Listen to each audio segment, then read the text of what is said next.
Hello friends, இப்போ பார்த்தீங்கன்னா TRP PO எக்ஸாமுக்கு தேவையான மிக ஒரு முக்கியமான ஒரு வீடியோ பதிவு. இந்த வீடியோ ஸ்கிப் பண்ணாமல் கடைசி வரைக்கும் பாருங்கள். உங்களுடைய எல்லா டவுட்டும் பார்த்தீங்கன்னா இந்த ஒரு வீடியோவில் எல்லாமே நான் உங்களுக்கு கிளியர் பண்ணி கொடுத்துருக்கேன். அதுக்கு முன்னாடி நம்ம பிஓ எக்ஸாமுக்காக டெஸ்ட் பேட்ச் நம்ம ஸ்டார்ட் பண்ணிகிட்ருக்கோம். இந்த டெஸ்ட் பேட்ச்சில் நீங்கள் ஜாயின் பண்ணிக்கணும் அப்படி நீங்கள் இருந்தீங்கன்னா அதற்கான டீட்டெயில்ஸ், ஸோ டெஸ்ட் பேட்ச்சில் என்னென்ன டெஸ்ட் நடக்கும், எப்பப்போ நடக்கும், மொத்த டெஸ்ட்டு எவ்வளோ அமௌண்ட்டுன்றது எல்லா டீட்டெயில்ஸும் பார்த்தீங்கன்னா என்னுடைய டிஸ்கிரிப்ஷனில் கொடுத்துருக்கேன். இந்த வீடியோ கீழே போய் பாருங்கள். பார்த்துட்டு சீக்கிரமாக டெஸ்ட் பேட்ச்சில் ஜாயின் பண்ணிக்கிங்க. இப்போ பார்த்தீங்கன்னா இந்த பிஓ எக்ஸாமுக்கு எல்லாருமே ப்ரிப்பேர் பண்ணிகிட்டு இருக்கீங்க. அது மட்டும் இல்லாமல் இப்போ எல்லாருடைய ஃபோக்கஸ் பார்த்தீங்கன்னா இந்த பிஓ எக்ஸாம் மேலே தான் இருக்குது. ஏன் காரணம் அப்படின்னு பார்த்தீங்கன்னா, இப்போ டிஎன்பிசிலையும் எந்த ஒரு எக்ஸாமும் கிடையாது. டிஎன்பிசியில் அடுத்த ஒரு 6 மாதத்துக்கு எந்த ஒரு எக்ஸாமும் கிடையாது. டிஆர்பியிலும் பார்த்தோன்னா நம்ம இப்போ தான் பிஜிடிஆர்பி எக்ஸாம் முடிஞ்சுது. அடுத்து டெட் எக்ஸாம் வரப்போகுது. டெட் எக்ஸாம் அந்தளவுக்கு யாரும் ஃபோக்கஸ் பண்ணனாலும், பட் பிஓ எக்ஸாம் சொல்லும்போது ஒரே ஒரு எக்ஸாம் தான். இது எழுதுனா உடனடியே போஸ்டிங் சொல்லும்போது எல்லாருடைய கண்ணோட்டம் இங்கே இருக்குது. அப்போது இதுக்கு என்னென்ன தேவை, எப்படி படிக்கணுன்றது ஒரு பக்கமாக இருந்தாலும் இதுக்கு நான் எலிஜிபிளா, அது மாதிரியெல்லாம் ஒரு சில கொஷின்ஸ் எல்லாம் இருக்கும். அதனுடைய எல்லா டவுட்டும் பார்த்தீங்கன்னா இந்த ஒரு வீடியோவில் நம்ம ஃபுல்லாக உங்களுக்கு ஃபுல்லாக கொடுத்துருக்கோம். பாருங்கள், ரொம்ப யூஸ்ஃபுல்லாக இருக்கும். அது மட்டும் இல்லாமல் சேனலை மறக்காமல் சப்ஸ்கிரைப் பண்ணிவிடுங்க. அப்போ தான் நம்ம போகிற வீடியோஸ் உங்களுக்கு உடனுக்குடைய வந்துடும். இப்போ பார்த்தீங்கன்னா ஃபஸ்ட்டு கொஷின்ஸ் என்ன இருக்கும் அப்படின்னு பார்த்தீங்கன்னா, உங்களுக்கு சரிங்களா, ஒரு எக்ஸாம் நீங்கள் அப்படி எடுத்துக்கினா எடுத்த உடனே ஏஜ் லிமிட் எவ்வளோன்னு தெரியணும். சரிங்களா, என்ன தெரியணும்? ஏஜ் லிமிட் தெரியணும். அப்போது இந்த இடத்துல பார்த்தீங்கன்னா நம்ம 2 விதமாக நம்ம கேட்டகரி பிரிக்கலாம். ஒன்று ஓசி கேட்டகரி, இன்னொன்று மற்ற இருக்கக்கூடிய எல்லா கேட்டகரியும். இந்த ஓசி கேட்டகரி நீங்கள் இருந்தீங்கன்னா உங்களுடைய ஏஜ் லிமிட் எவ்வளோ இருக்கும் அப்படின்னு பார்த்தீங்கன்னா 40 இயர்ஸ். சரிங்களா, 40 இயர்ஸ் இருந்தால் மட்டும்தான் நீங்கள் எக்ஸாம் எழுத முடியும். இன்கேஸ் 40 இயர்ஸ் மேலே உங்களுக்கு போயிடுச்சுன்னா நீங்கள் பார்த்தீங்கன்னா இந்த எக்ஸாமுக்கு நாட் எலிஜிபிள் ஆகிடுவீங்க.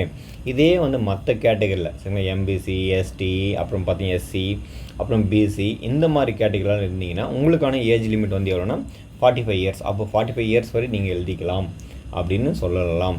இதில் ஒரு சில மாற்றங்கள் மேபி இருக்கலாம். எப்படின்னு சொல்கிறோன்னா, இது பார்த்தோன்னா லாஸ்ட் இயர் 2023 நடந்த ஒரு எக்ஸாமுடைய நோட்டிஃபிகேஷன் வச்சு நம்ம ஒரு பிளான் பண்ணி இதுதான் கொடுத்துருக்காங்க அப்படின்றது ஒரு இன்ஃபர்மேஷன் நம்ம இங்கே கொடுக்குறோம். சரிங்களா, இப்போ வரக்கூடிய நோட்டிஃபிகேஷன் மேபி அது தள்ளி கூட போயிருக்கலாம், இல்லை 1 வருஷம் இல்லை 2 வருஷம் கூட அது இன்க்ரீஸ் பண்ணியிருக்கலாம், இல்லை ரிலாக்ஸேஷன் கூட கொடுத்துருக்கலாம்.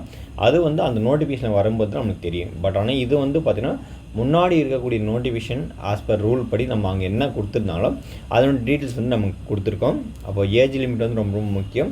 ஏன்னா இந்த இடத்துல பார்த்தோன்னா சில பேர் படிச்சுட்டு இருப்பாங்க, ஏஜ் தெரியாமல் நம்ம கேல்குலேட் பண்ணாமல் படிச்சுட்டு இருப்பாங்க. கடைசியில் பார்த்தா ஏஜ் ஆகிட்டு இருக்கும்.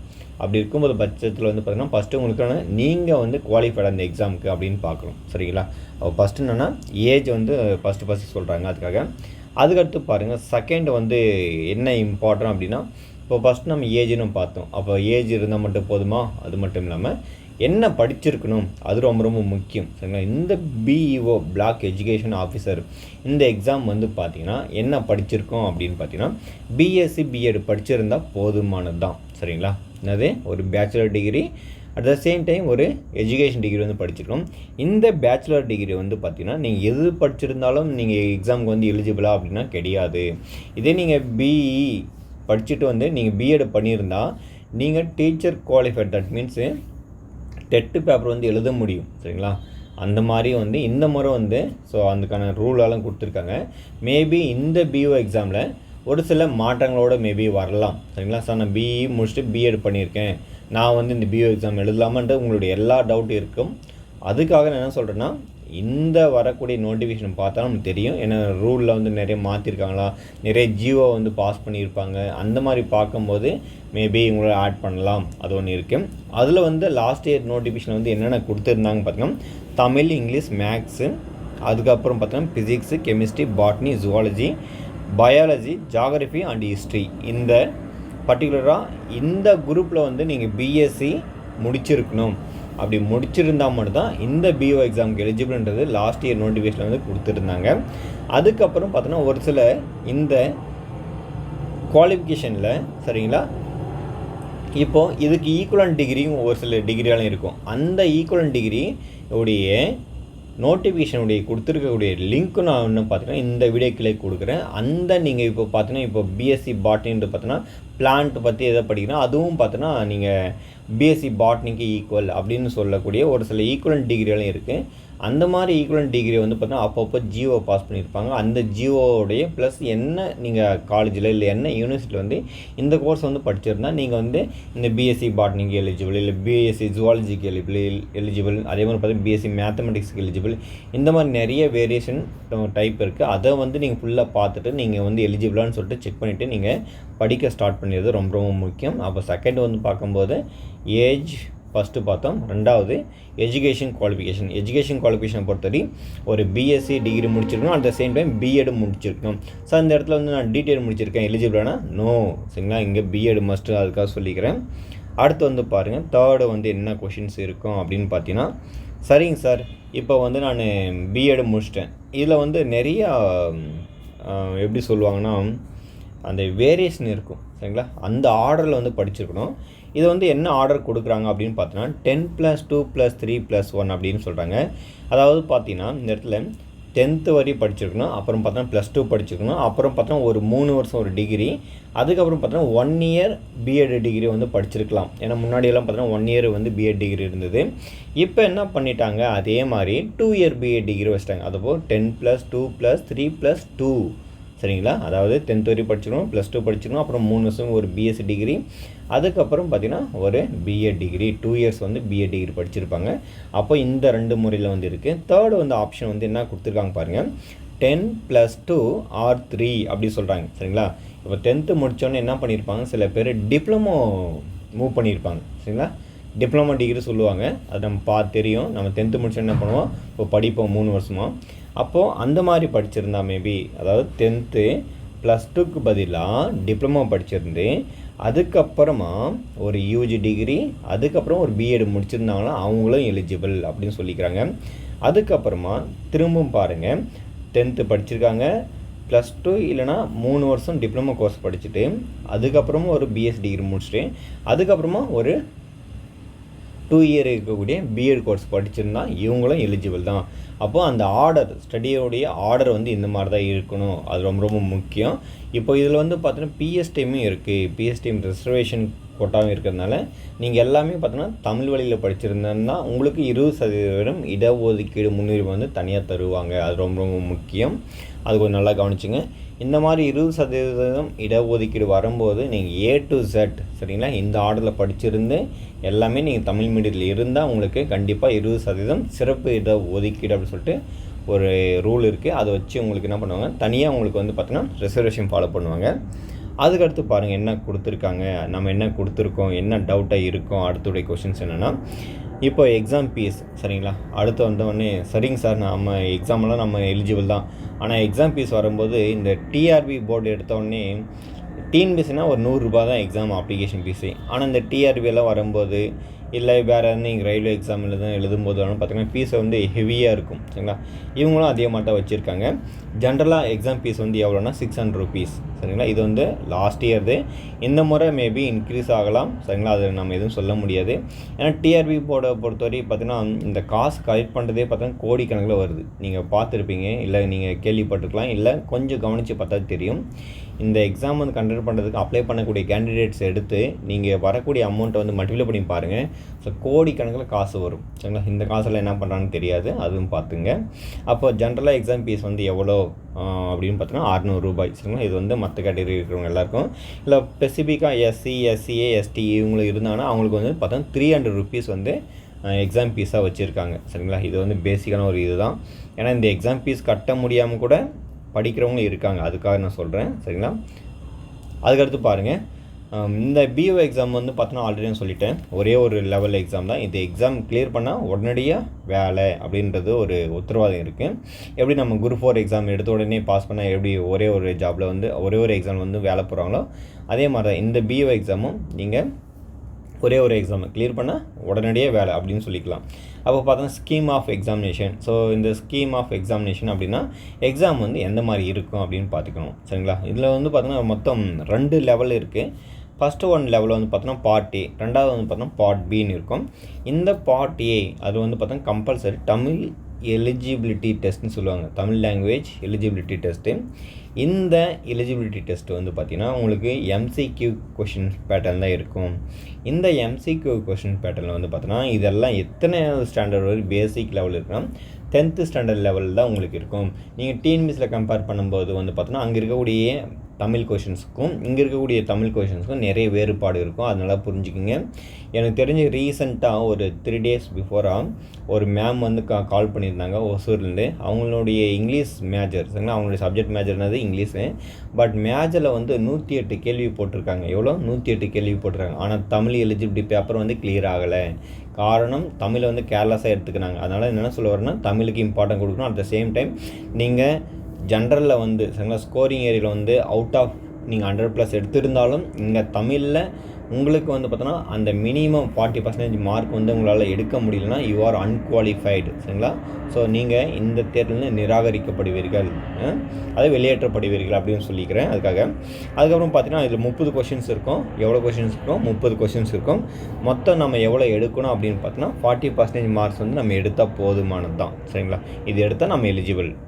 அடுத்து பாருங்கள், அடுத்து வந்து நம்ம என்ன பண்ண போகிறோன்னா இதில் என்ன பார்க்க போகிறோன்னா scheme of examination part B தான் அது மெயின் சப்ஜெக்ட்னு சொல்லிக்கலாம். இதுதான் ஸ்கோரிங் ஏரியா.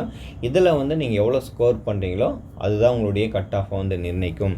இந்த மெயின் சப்ஜெக்டில் வந்து பார்த்தீங்கன்னா உங்களுக்கு மார்க்ஸ் ஃபார் பார்ட், அதாவது பார்த்தீங்கன்னா B answer only will be taken into account for ranking அப்படின்னு சொல்கிறாங்க. அதாவது மார்க்ஸ் ஃபார் பார்ட் பியில் நீங்கள் எடுக்கக்கூடிய மார்க்ஸ் மட்டும்தான் என்ன பண்ணுவாங்க, ரேங்கிங் லிஸ்ட்டுக்கு வந்து நம்ம எடுத்துப்பாங்க, அதுக்காக சொல்லிக்கிறாங்க. அப்போ இந்த இடத்துல வந்து பார்த்தோன்னா இதில் நீங்கள் எவ்வளோக்கு எவ்வளோ ஸ்கோர் பண்ண முடியுமோ அந்த அளவுக்கு நல்லா ஸ்கோர் பண்ணணும். அது ரொம்ப ரொம்ப முக்கியம். நீங்கள் பார்ட் ஏல நீங்கள் சென்டம் எடுத்தாலும் தேர் இஸ் நோ யூஸ், சரிங்களா. அப்போது பார்ட் பியில் வந்து நீங்கள் ஸ்கோரிங் பண்ண ட்ரை பண்ணணும். இதில் மொத்தம் எத்தனை கொஷின்ஸ் இருக்கும் பார்த்தீங்கன்னா 150 கொஷின்ஸ் இருக்கும். இந்த 150 கொஷின்ஸுக்கும் ஒரு ப்ராப்பரான சிலபஸ் வந்து வெப்சைட்டில் இருக்குது. அதை வந்து கொஞ்சம் நல்லா வாட்ச் பண்ணுங்கள். இந்த சிலபஸ் வந்து மாறுமான்றது மிகப்பெரிய ஒரு கேள்விக்குறியாக இருக்குது. இந்த சிலபஸை பொறுத்தவரை மாறாது. ஏன் அப்படி சொல்கிறீங்கன்னா இருக்கக்கூடிய ஆல்ரெடி பிஓ சிலபஸே பார்த்தீங்கன்னா ரொம்ப ரொம்ப ஒரு வாஸ்டான சிலபஸ் தான். இந்த ஒரு சிலபஸை அவங்க மாற்றிட்டாங்க அப்படின்னா, ஸோ பெரிய இருக்கக்கூடிய சிலபஸே இதையே அவங்க மாற்றிட்டாங்கன்னா ஸோ மீதி இருக்கக்கூடிய சிலபஸ் வந்து ரொம்ப கஷ்டமாக இருக்கும். அதுக்காக சொல்லிக்கிறேன். அப்போ இருக்கக்கூடிய சிலபஸ் வந்து ரொம்ப பெருசு. சிலபஸ் வந்து மாற்றத்துக்கு வாய்ப்புகள் குறைவு. படிக்கிறவங்க ஸ்டாண்டர்டாக படிக்க ஸ்டார்ட் பண்ணிவிடுங்க. அதுக்காக நான் சொல்கிறேன், சரிங்களா. அதுக்கு அடுத்து பார்த்தீங்கன்னா நம்ம என்ன இருக்குது பாருங்கள். அடுத்த கொஷின்ஸு நம்ம இந்த பார்ட் பியில் வந்து பார்த்தீங்கன்னா எல்லாருக்கும் ஒரு டவுட் இருக்கும். இந்த பார்ட் பியில் நம்ம எப்படியெல்லாம் ஸ்கோர் பண்ணணும், எவ்வளோ கொஷின்ஸ் கேட்பாங்க அப்படின்னு நிறைய டவுட் இருக்கும். இந்த பார்ட் பியில் வந்து பார்த்தோன்னா மொத்தம் 150 கொஷின்ஸ் கேட்பாங்க. இந்த 150 கொஷின்ஸு, சரிங்களா, இந்த 150 கொஷின்ஸில் 110 கொஷின்ஸ் வந்து பார்த்தோன்னா Tamil, English, mathematics, physics, chemistry, botany, zoology, biology, history and geography, இதுலேருந்து பார்த்தீங்கன்னா உங்களுக்கு 110 கொஷின்ஸ் இருக்கும். இதுக்கான ப்ராப்பரான சிலபஸ் வந்து என்ன இருக்குன்னு சொல்லிட்டு ஆல்ரெடி வெப்சைட்டில் இருக்குது, சரிங்களா. அந்த வெப்சைட்டில் போயிட்டு நீங்கள் டெவலப் பண்ணிவிட்டு அதை பிரிண்ட் அவுட் எடுத்துகிட்டு நீங்கள் படிக்க ஸ்டார்ட் பண்ணணும். நிறைய பேர் வந்து எக்ஸாம் படிக்கும்போதே சிலபஸ் இல்லாமல், ப்ராப்பரான சிலபஸ் இல்லாமல் படிக்கிறது ரொம்ப ரொம்ப ஒரு முட்டாள்தனமான ஒரு விஷயம். அந்த தப்பு வந்து நீங்களும் செஞ்சிடாதீங்க. அதுக்காக நான் சொல்லிக்கிறேன். ஸோ ப்ராப்பரான சிலபஸ் வந்து ரொம்ப ரொம்ப முக்கியம்.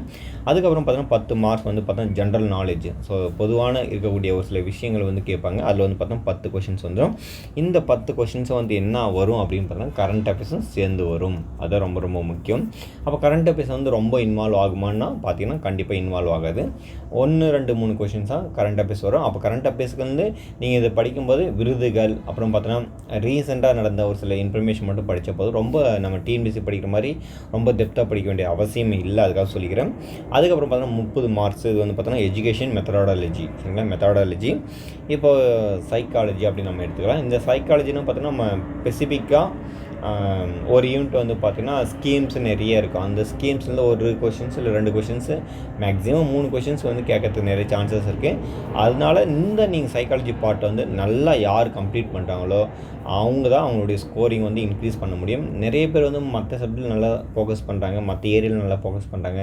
பட் ஆனால் இந்த சைக்காலஜி, இங்கிலீஷ் வரும்போது மட்டும் அங்கே கோட்டையை விட்டுறாங்க. தட் மீன்ஸ் அங்கே வந்து கொஷின்ஸ் வந்து லாஸ் ஆகுது, சரிங்களா. அப்போ நீங்கள் என்ன பண்ணணும், இந்த 2 ஏரியாவை வந்து ஃபுல்ஃபில் பண்ணுறதுக்கு என்னென்னலாம் நம்ம பண்ண முடியுமோ அந்த சோர்ஸ், அந்த ஐடியாவை இங்கே கரெக்டாக பண்ணணும். இந்த 2 சப்ஜெக்ட், அதாவது எந்த 2 சப்ஜெக்ட்னா சைக்காலஜி ப்ளஸ் இங்கிலீஷ், இந்த 2 சப்ஜெக்ட்டில் நீங்கள் நல்லா ஃபோக்கஸ் பண்ணிட்டீங்கனாவே கண்டிப்பாக எக்ஸாம் வந்து கிளியர் பண்ணிடலாம் அப்படின்னு நம்ம சொல்லிடலாம். அதுக்காக சொல்கிறேன். அதுக்கப்புறம் பார்த்தா கொஷின்ஸ் லெவல், ஸோ எல்லாமே பார்த்தீங்கன்னா டிகிரி ஸ்டாண்டர்ட் தான் இருக்கும். கொஷின்ஸை பொறுத்தவரை எந்த ஒரு பிரச்சனையும் கிடையாது. ஆனால் தமிழுடைய நுணுக்கங்களை வந்து பார்த்தீங்கன்னா கேள்வியை ரொம்ப ஆழமாக கேட்டிருப்பாங்க, அது நல்லா புரிஞ்சுக்கணும்.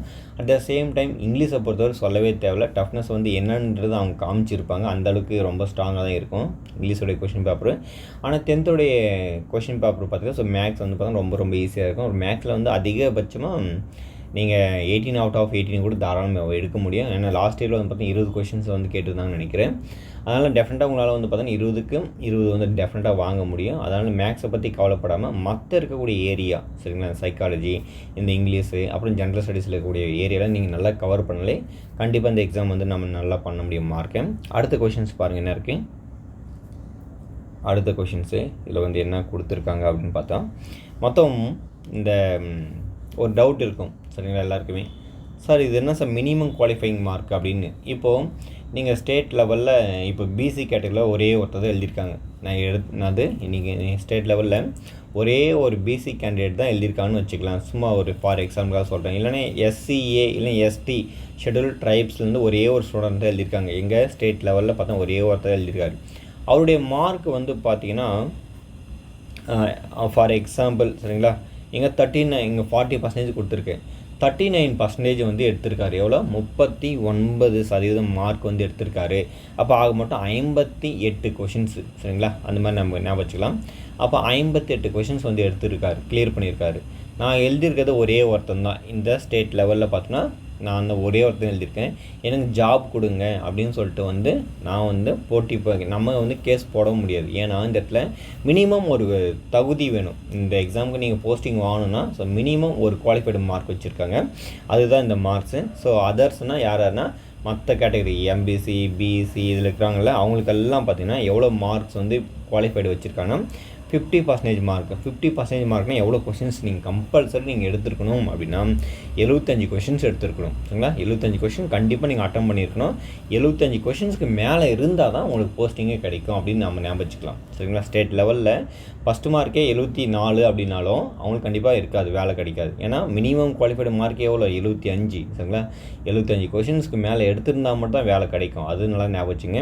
இதே எஸ்சி கேட்டகரிக்கு வந்து பார்த்தீங்கன்னா 45% மார்க்கு. 45% மார்க்னா 67.5 கொஷின்ஸ் வந்து வருது நம்மளுக்கு. அதே பார்த்திங்கன்னா எஸ்டி ஷெட்யூல் ட்ரைப்ஸ் வந்து பாருங்கள் ரொம்ப ரொம்ப இருக்கிறதுலேயே அவங்க தான் ரொம்ப ரொம்ப கம்மியான கட் ஆஃபும் ப்ளஸ்ஸு கம்மியான மார்க்கும் கொடுத்துருக்காங்க. 40% மார்க்கு 60 கொஷின் எடுத்திருந்தாலே போதுமானது தான் மினிமம் எலிஜிபிலிட்டி. ஸோ இந்த கேட்டகரி, சரிங்களா. இதில் ரொம்ப ஒரு மிகப்பெரிய ஒரு மாற்றம் கிடையாது, எல்லாருமே அதிகமாக தான் எடுப்போம். பட் ஆனால் ஸ்கோரிங் பண்ண நம்ம ட்ரை பண்ணணும். எப்படின்னா ஒரு 100 கொஷின்ஸ் நம்ம க்ராஸ் பண்ண ட்ரை பண்ணாக்க சொல்லிக்கிறேன். ஆக மொத்தம் இதில் இருக்கக்கூடிய ஒரு சில இன்ஃபர்மேஷன் வந்து நம்ம எல்லாமே உங்களுக்கு ஷேர் பண்ணிட்டோம். இதை மேற்கொண்டு உங்களுக்கு வேறு எதனா டவுட்ஸு எதுனா இருந்தால் நீங்கள் என்ன பண்ணிக்கலாம்னா 8489563631 இந்த வாட்ஸ்அப் நம்பரில் வந்து நீங்கள் கான்டாக்ட் பண்ணி உங்களுடைய டவுட்டை வந்து நீங்கள் எல்லாமே கேட்டுக்கலாம். மீண்டும் அடுத்த வீடியோ சந்திப்போம். நன்றி.